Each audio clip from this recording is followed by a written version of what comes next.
They gave me a mop, a key card, and a 6-hour window to clean 3 floors of server infrastructure. The facility manager told me not to touch anything with a blinking light. I nodded. I had been nodding at instructions like that for 2 years. What nobody in that building knew, what I had never told anyone since the afternoon I walked out of my old life and into this one, was that I had spent 11 years designing the kind of systems they were trusting me not to touch. My name is Marcus Webb. I am 39 years old. I am a janitor. I am a father. Those are the facts that matter. Everything else is just context. My daughter Cora is 7. She has her mother's eyes and my stubbornness, which her grandmother says is a dangerous combination. She keeps a journal she calls her important book, and she writes in it every night before sleep, even when she is tired, even when the day was bad, even when the only entry is a small drawing of a cat wearing a hat. She has never explained the cat. I have never asked. Some things between a parent and a child are not meant to be explained. They're just meant to be there. I drop her at school every morning at 7:45. I stand at the gate until she gets to the door. She turns and waves once. One wave, always one, with her whole arm the way small children wave, and then she disappears inside. I walk to the bus stop. I go to work. That is the shape of my days. I'm not complaining about the shape. The shape is mine. If this story has already found something true in you, if some part of you already knows what it means to be in a room where no one looks at you twice, stay with me. Because what happened in that server room did not start with the breach. It started the night before in a kitchen in a 1-bedroom apartment on Garfield Street, with a bowl of cereal and a 7-year-old asking me a question I did not have a clean answer for. Cora had been working on a school project about jobs. The assignment was to interview someone whose work helped people they would never meet. She had her important book open on the kitchen table, pen ready, with the professional readiness of a reporter who has done this before. "Dad," she said, "who do you help that you never meet?" I sat down across from her. I thought about it. Honestly thought about it, the way she deserved. "The buildings I clean," I said. "Lots of people move through them every day. They do not know my name. They do not know anyone cleaned the floors, fixed the lock on the stairwell door, reported the water stain on the ceiling before it became a leak. They just walk through, and everything works, and they go home safely." Cora wrote this down in the important book. She was quiet for a moment. The refrigerator hummed. Outside, someone's dog barked twice and stopped. "Is that enough for you?" she asked, without looking up. I looked at my daughter's small hand, moving the pen across the page. I thought about what enough cost to maintain, what it required to believe in, what it had taken me 2 years to stop arguing against. "Yeah," I said. "It is." She looked up then, studied me with those eyes that do not miss much. "You're a good cleaner, Dad, but I think you're probably something else too." I told her she needed to finish her cereal before it got worse. She told me cereal does not get worse, it gets different. We argued about this for 4 minutes, and I lost, which is the normal outcome. She kissed me on the cheek before bed and told me the cat in her journal had started wearing a scarf. I said that seemed like a reasonable development. She agreed. I lay in the dark for an hour after she fell asleep, thinking about what she said. "You're probably something else too." She was right. I had been something else. For 11 years, I had been a network security architect at a firm called Strident Systems, a mid-size infrastructure company that handled back-end data protection for financial institutions, healthcare networks, and 3 of the largest retail chains in the country. I was good at it. Not good in the way people say good when they mean adequate. Good in the way that meant I could look at a system architecture the way other people look at a page of text, take in whole, feel where the weight was wrong, find a line that should not be there. I left the day after my wife's funeral. Her name was Diana. She died of a brain aneurysm on a Tuesday morning in March, 34 years old, in the kitchen of our apartment, while Cora was at preschool, and I was in a conference room in a glass building explaining threat vector modeling to a room of people who were half listening. The hospital called my cell phone. I was in the parking garage before the call ended. Diana died at 10:47. I never went back to that conference room. I am not telling this to collect sympathy. I am telling it because it explains why a man with 11 years of network security architecture experience was standing in a server corridor at Hargrove Digital Partners on a Thursday evening, pushing a cleaning cart, wearing a gray uniform with a bleach stain near the left pocket that had survived 14 months of industrial washing without fully disappearing. Some losses rearrange a person. Some of them rearrange you so completely that the person you were before becomes a kind of foreign country. You remember living there. You remember the language. But you cannot go back, and after a while you stop trying, and you build something new with what is left. What I had left was Cora. I built everything else around that. Hargrove Digital Partners occupied floors 12 through 17 of a glass tower on Meridian Avenue. They were, depending on which press release you read, a next-generation financial data intelligence firm that held account information, transaction records, and personal financial data for roughly 40 million customers across 4 banking partners and 2 insurance providers. The CEO was a woman named Victoria Hargrove, who had founded the company at 31 with a graduate school contact list and a gift for making institutional clients feel that their risk was being managed by people who understood risk in the specific way that institutions like to believe only certain kinds of people can understand it. I knew about the company the way a janitor knows about a company, from the floor plan, the badge access points, the kinds of documents that missed the shredder and landed in the recycling, the conversations people had in corridors while looking straight through whoever was mopping 10 feet away. I had been assigned to Hargrove Digital for 6 weeks. The facility manager's name was Curtis. He was 53, wore the same gray fleece every day, and had a photograph of a golden retriever on his phone that he showed people without them asking. He was the only person in the building who knew my first name. He used it every Thursday when I arrived. Marcus, the server rooms on 15 need a full clean tonight. Bay 3 has a coolant drip. Catch it before it spreads. I said I would. I signed the equipment log. I took the cart to the elevator.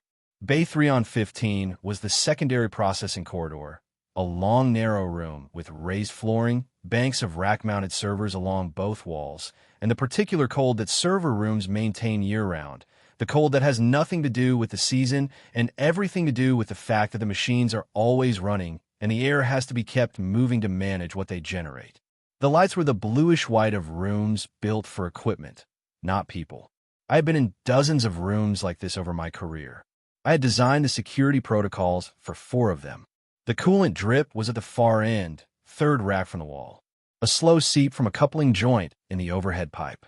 I documented it, placed the absorbent mat, flagged it for maintenance on the work order form with the specific language Curtis had taught me. Potential equipment risk, priority review, because Curtis had told me early on that how you write the flag determines how fast it gets addressed. I was moving back toward the cart when I saw the terminal. It was a maintenance access point mounted to the wall between racks, a flat screen with a keyboard shelf, the kind of interface used for direct system access during maintenance windows. It was on. The screen had not timed out. Someone had logged in and walked away, which was a security violation significant enough to be in a user agreement that every contractor signed on their first day. I should have logged it on the work order. Left a note for the IT manager. Moved on. I stood in front of that screen for 6 seconds. On it was an active session dashboard showing real-time network traffic across the Hargrove system. I was not looking for anything. I was not trying to find anything. I looked at that screen the way I look at a sentence, the whole thing at once, and what I saw in the traffic pattern was wrong in the specific way that takes most people years of training to recognize and takes me about 6 seconds to feel. The outbound data packets were the wrong size. Not dramatically wrong. Wrong in the way that someone who designed this to avoid detection would make them wrong.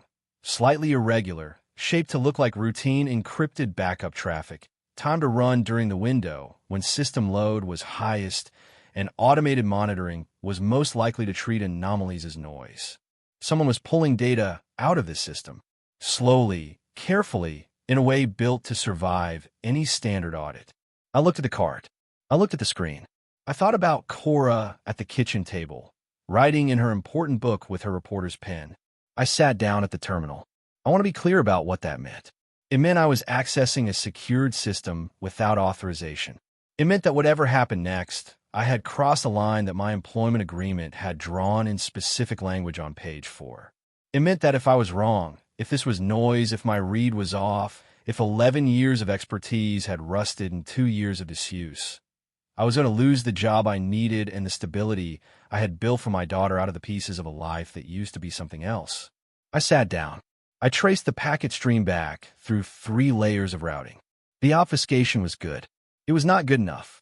The originating process had been embedded in a legitimate system tool, a backup verification utility that had been subtly modified to run a secondary function that its logs would not show. The modification was 3 months old.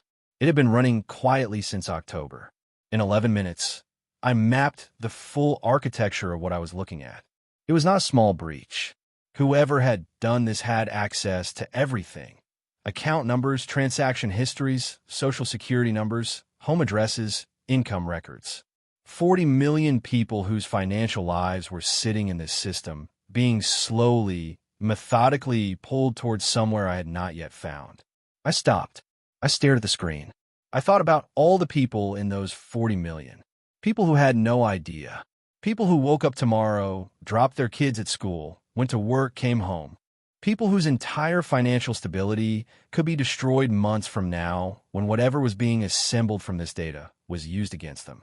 I thought about Diana, who had kept our savings account details in a notebook in the kitchen drawer because she said she never trusted the cloud with the things that mattered.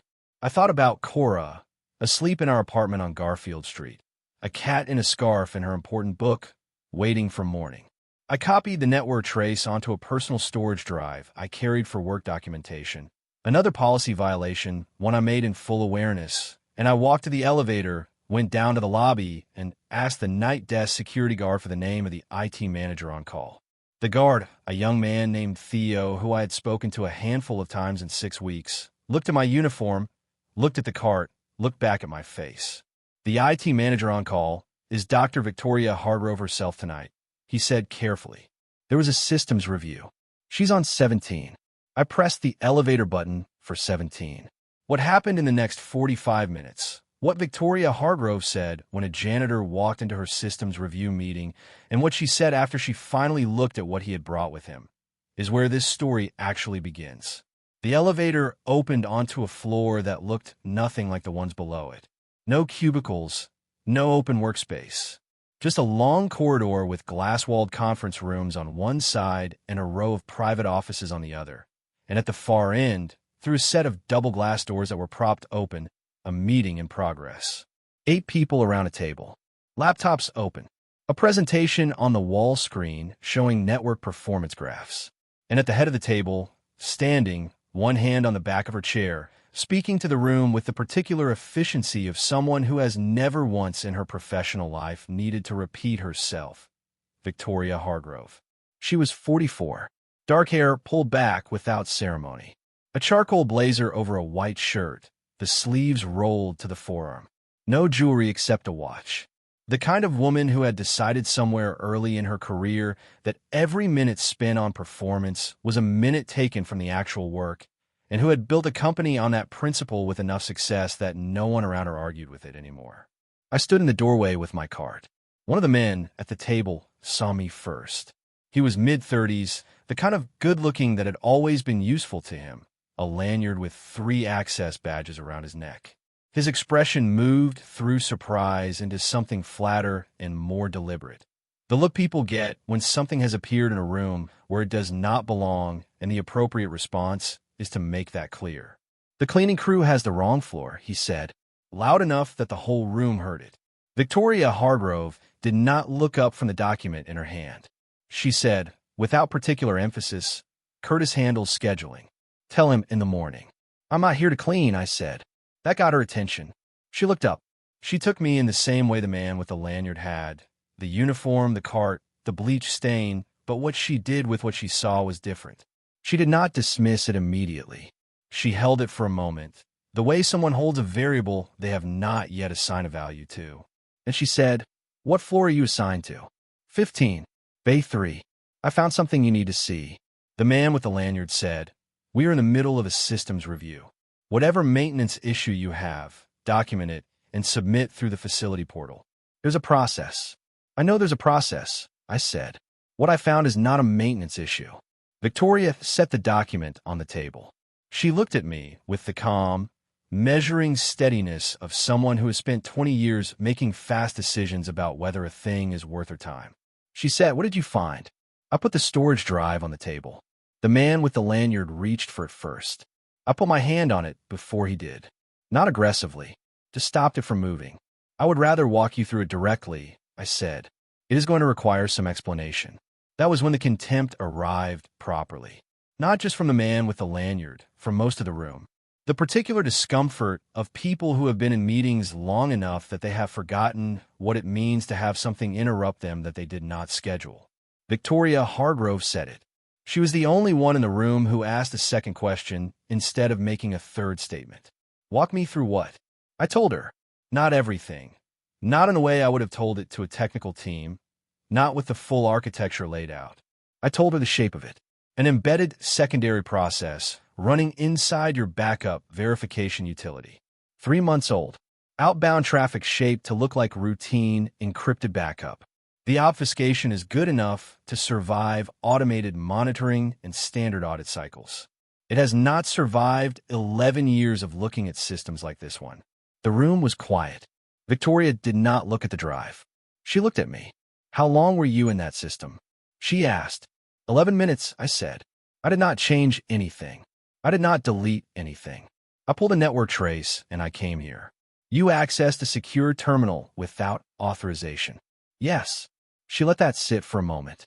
Then she said to the man with the lanyard, whose name I later learned was Derek Shun, her head of IT security, "Get your team on 15. Now." Derek stood up. He looked at me with an expression that had moved past contempt into something colder and more careful. Then he looked at Victoria. "We should also get legal on the line," he said. "Given that a contractor accessed a secured system without," Victoria said, 15. "Now." He left. The rest of the room watched her. She walked around the table, picked up the storage drive, looked at it, put it down again. She turned to the remaining staff. "Give us the room." They filed out. The door closed. Victoria Hargrove sat down across the table from me. Not at the head of it, across from me, which I noticed, and set her hands flat on the table and looked at me the way I imagine she looks at problems she has not yet solved. "What is your name?" She said. "Marcus Webb." "How long have you worked for the facility contractor?" 2 years. She studied me. Something was assembling itself behind her eyes. The math that happens when the facts you are holding do not add up to the shape you expected. "What did you do before?" She asked. I thought about Cora at the kitchen table. "What else are you?" "Network security architecture," I said. 11 years. I left 2 years ago. Left. My wife died. I needed something that let me be home when my daughter needed me. Night shifts gave me that. She was quiet for a long moment. The building hummed around us. Somewhere below, Derek's team was heading for 15. "You said 11 minutes, she said. "Yes. And in 11 minutes, you found something that has been running for 3 months. I said nothing because it did not need a response. She stood up. She walked to the window and stood with her back to me, looking out at the city. It was past 9. The lights were on across the skyline. All those lit windows, full of people who had no idea that someone had been pulling their financial lives apart from the inside of a building that had promised to keep them safe. "I should have you removed from the building," she said. "You violated your contract. You accessed a secured system, and you're sitting in a meeting I did not invite you to." "I know," I said. She turned around. "But you came here anyway. You had 40 million people's data moving out of this building a few kilobytes at a time," I said. I thought that ranked higher than the access policy. She looked at me for a long time. I have been in rooms with powerful people before, spent 11 years in them, and I have learned that the ones who are actually good at what they do have a particular quality in moments like this one. They get very still. Not the stillness of someone shutting down. The stillness of someone thinking at a speed that has no external signal. Victoria Hargrove got very still. Then she said, "Show me the trace." We were at the table for 40 minutes. I walked her through the packet analysis, the embedded process, the routing chain. She asked precise questions. She did not ask them to demonstrate that she could ask them. She asked them because she needed the answers. I know the difference. Halfway through, Derek Shin came back in. He stood in the doorway. His face had changed. He said, "We found it." Victoria did not look away from the laptop screen. How bad? Derek looked at me, then back at her. He was not ready to say what came next in front of someone wearing a gray uniform with a bleach stain. I could see him deciding how to avoid it. Derek, Victoria said. How bad? He said, the trace goes to an external staging server. Financial data, account numbers, SSNs, transaction records. The poll has been running for 91 days. Estimated scope, she stopped him with a look that asked for the number, not the architecture, 40 to 42 million records. The room held that. Victoria said, how long before they move it? Derek said, based on the packet cadence, the staging server fills in approximately. He looked at me. I said, 72 hours. Maybe 60 if they have a deadline they are working to. Derek's jaw tightened. He did not enjoy that I had gotten there before him. I understood that. I had spent 11 years in rooms where being the person with the answer was the only currency that mattered, and I knew what it cost to be the second one to the number. Victoria said, what do we need to stop it? Derek began laying out a response architecture. He was competent. His plan would have worked eventually. It would have taken 6 to 8 hours to implement fully, which with a 60 to 72-hour window was survivable but not comfortable. I said, there is a faster way. Derek looked at me. The embedded process has to phone home on a schedule to receive the next routing instruction. It is the one piece they could not fully automate. If the staging server changes location, the process needs to be told where to go. That communication is the weakest point in the chain. If you sever it cleanly at the right moment in the cycle, the process has no instruction set. It stalls. The data transfer stops. The stage data becomes inaccessible without the decryption key held on the source side, and you have a clean window to kill the process entirely without alerting whoever is running it that you have found them. Derek said, that requires knowing exactly when the check-in cycle runs. I pulled up the trace on a laptop, showed him the timestamp pattern across 91 days. Every 4 hours, I said. The next window is in 40 minutes. Derek stared at the screen. He looked at Victoria. Something passed between them that I did not have the full context for, but I could read the shape of it well enough. He said, how do I know this analysis is right? I said, you do not. You have 40 minutes to decide whether to use it. Victoria said, Marcus, if we do this your way and it works, what happens to whoever is running the staging server? They lose access and they know we have found them? No. The check-in time's out. From their side, it looks like a network issue. Standard infrastructure noise. They will wait for the next cycle, try again, time out again. If you have closed the vulnerability by then, they have nothing, but they do not know that yet. You have a window to trace back to the source before they realize you are looking. She was very still again. You design systems like this, she said. Yes. Derek said, Victoria, I need to flag that this individual is a liability right now. He has already violated, she said. Derek, set up the Intercept. Derek left without another word. His back was very straight, and his pace was even the careful movement of a man managing his own reaction. Victoria looked at me across the table. The city was bright behind her through the glass. Her expression had shifted, not warmed exactly, but opened. The way a door opens, not an invitation, just an absence of the thing that was blocking it. You're going to want something from this, she said. I said, I want the 40 million people whose data is in this system to go home tomorrow and find it still there. She looked at me for a long moment.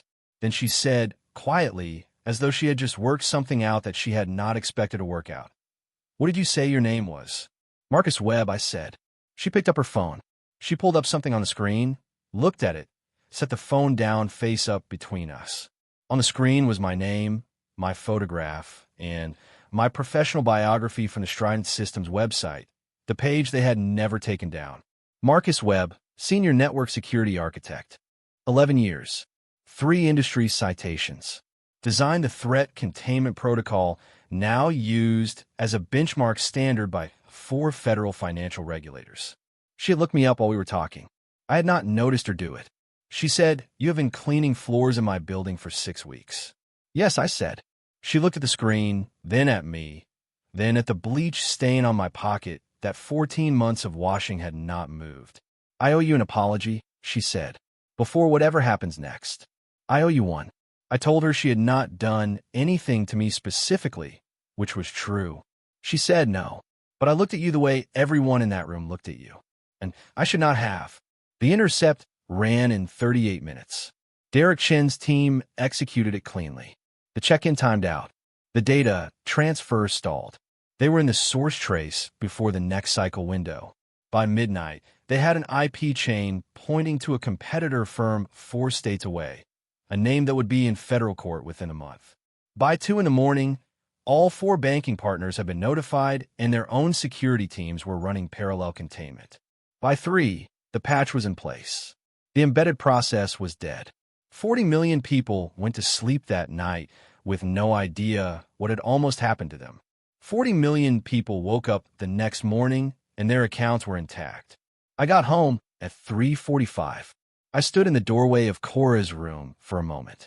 She was asleep with one arm out from under the blanket and her important book on the nightstand with a pen still clipped to the cover. I thought about what she had said at the kitchen table. Who do you help that you never meet?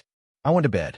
But what Derek Chun had been quietly building in the background of everything else, the documentation he had already begun compiling, the conversation he had already had with Victoria's legal team, the version of this story he was preparing to make sure the only name attached to it was his, was something nobody had warned me about yet.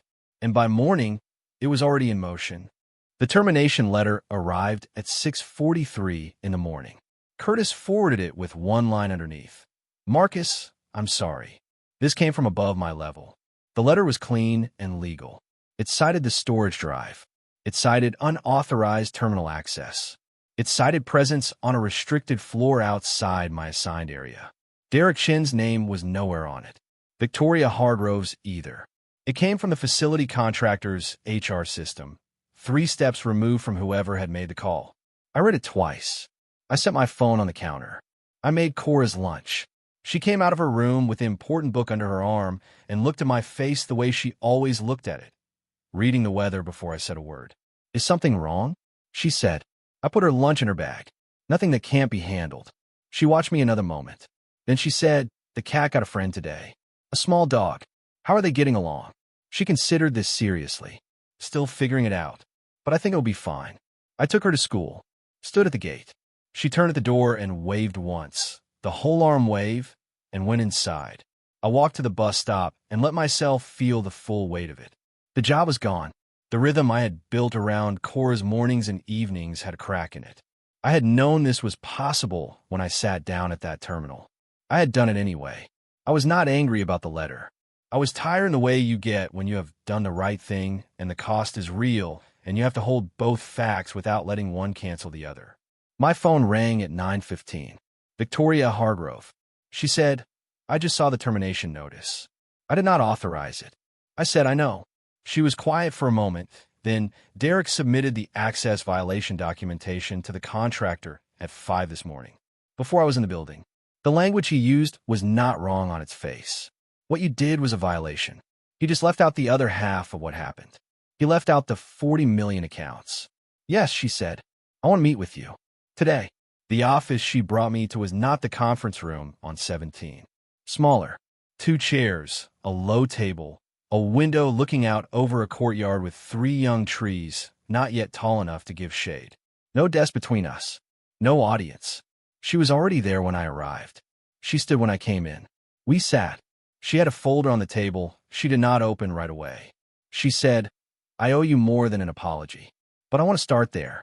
When you walked into that meeting last night, I saw the uniform and the card in the hallway, and for 30 seconds I had already decided what you were and what you could possibly have to tell me worth stopping a systems review for.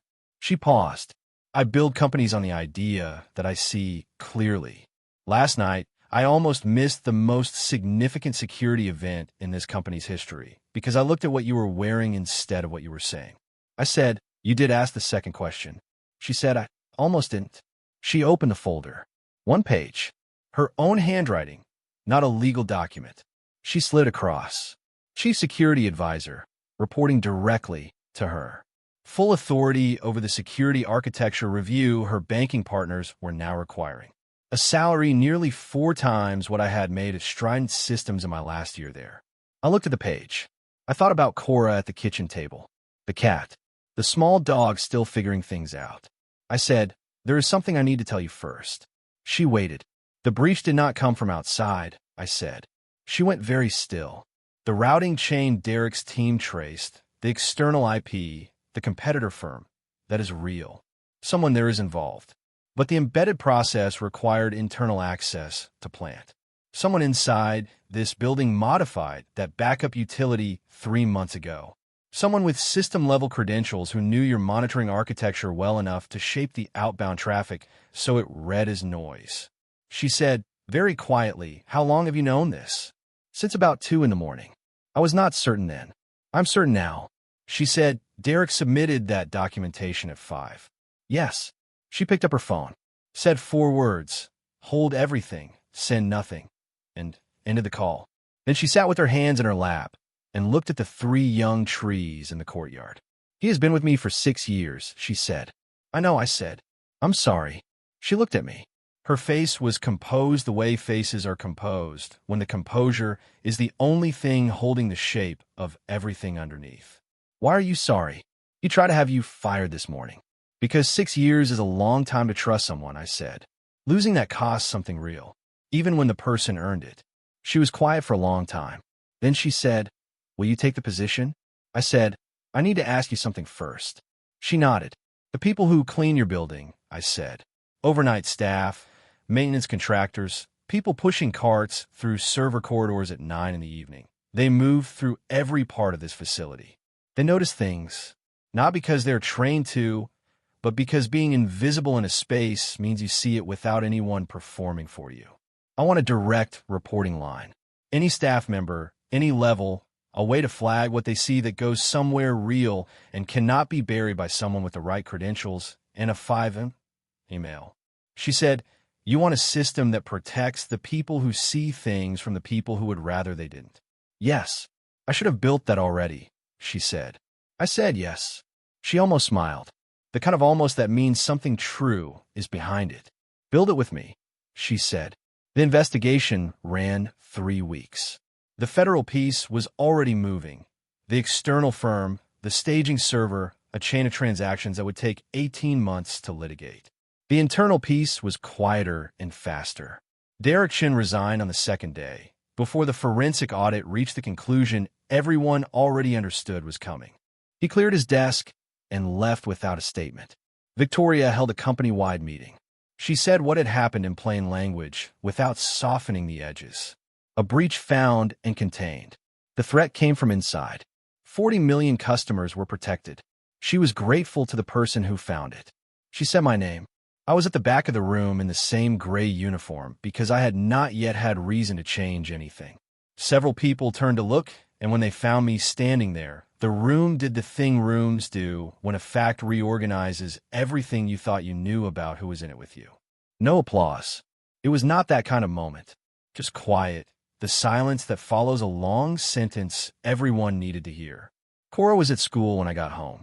I sat at the kitchen table where we eat dinner, where she had asked me who I helped that I never meet, and I sat there for a while doing nothing in particular. The important book was on the table. She had left it by accident. I did not open it, but the cover was a drawing in crayon, a figure in a gray uniform, hands on a card handle, moving through a long corridor of blinking lights. Underneath, in her careful block letters, "Dad goes where he's needed." I sat with that for a long time. 6 months later, the reporting system was live across every Hargrove facility. Cleaning staff, maintenance contractors, overnight security, a direct line that routed to a 2-person review team reporting to no one except Victoria and me. In the first 30 days, it flagged a fire suppression irregularity, a cooling failure that would have cost $400,000 in equipment damage, and 1 shared access badge used by 2 contractors in violation of protocol. Curtis joined the review team. He still showed me the golden retriever photograph without being asked. Victoria and I had coffee most Thursdays. Not because it was scheduled, because somewhere between the forensic audit and the morning she said my name in front of her company, something had formed between us that neither of us had been looking for. We did not rush it. We did not name it before it was ready. We just kept showing up. She met Cora on a Saturday in February. Cora assessed her with the gravity of a 7-year-old conducting a serious evaluation, asked her 3 questions I will not repeat because they were deeply personal and entirely fair, then announced she could stay for lunch. Victoria stayed for lunch. After, Cora showed her the important book. The cat with the scarf. The small dog figuring things out. The figure in gray moving through the corridor of blinking lights. Victoria looked at that last one for a long time. She said, "Your dad is pretty remarkable." Cora said, "I know, but he would say he just cleaned a room." Victoria looked at me across the table. She said, "Is that what you'd say?" I thought about 11 minutes in a cold corridor. 40 million people asleep. A woman who almost didn't ask the second question, and then did. I said, "I cleaned a room." I just looked at the screen while I was doing it. Cora rolled her eyes with the commitment of a child who has heard her father be modest one too many times. She said, "That is the same thing, Dad." She picked up the important book and went to her room to add something, the way she always did after something happened she wanted to keep. I heard the pen moving. I did not know what she was writing. I did not need to know. Some things between a parent and a child are not meant to be explained. They're just meant to be there. Thank you so much for watching until the end. If you love this story, check out the other videos on your screen now. I think you'll really enjoy them. And don't forget to subscribe if you haven't already. See you in the next story.